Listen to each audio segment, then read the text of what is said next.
get used to the new sound of Avenged Sevenfold? Well, hopefully they get it right away. But I mean, yeah, I mean, it's just it's a different record, like Matt said again. And you know, once you get used to it though, and you hear how huge it is sonically and heavy, I think you'll really come around, and it shouldn't take too long.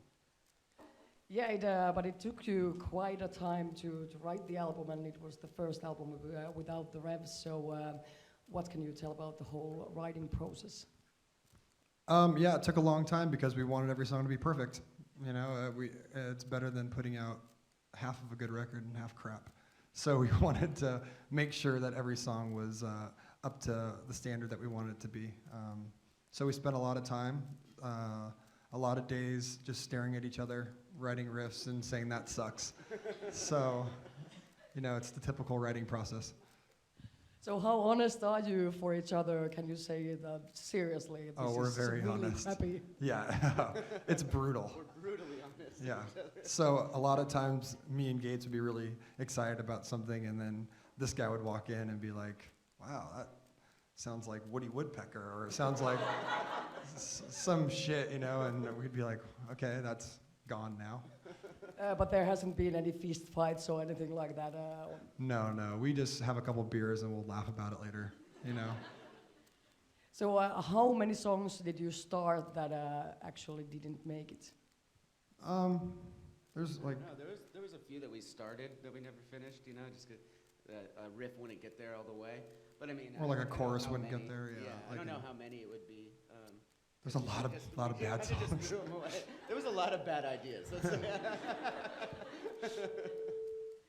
You used the same producer and as you did when you did Nightmare. So was it easier now to work with the same guy that already knew your working methods? Mike Elizondo feels like a sixth band member to us, and he was there during the writing process of Nightmare, meaning he was checking in on us once a week to see how things were going, and that's when the Rev was still alive.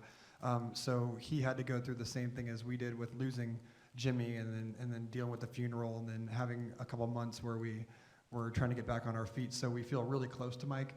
So coming back into this album, we all felt like we had something to prove, and Mike was just a great guy to be able to bounce ideas off of, you know. So he's just a good guy. He's a great songwriter, and he's a great musician and producer. You had some pretty hard times, so do you now feel that they're all behind you and you can just move on?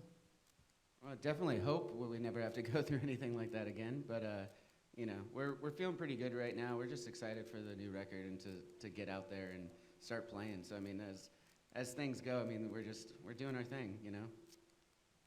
And you also have a new drummer, Arin. So what can you tell about him to all your fans? He's a funny-looking guy. He's a skinny little kid.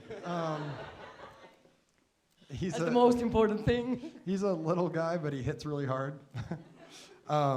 You know, he's a fantastic drummer. He's got impeccable groove, and you know, it takes a lot of maturity. He's a young kid, and to do the record that we did, he had to grow up pretty fast, and we're very hard on him in terms of what we wanted him to do on this record, and it's kudos to him because he really stuck it out, and it's pretty memorable. All the drum parts he did are pretty cool. So.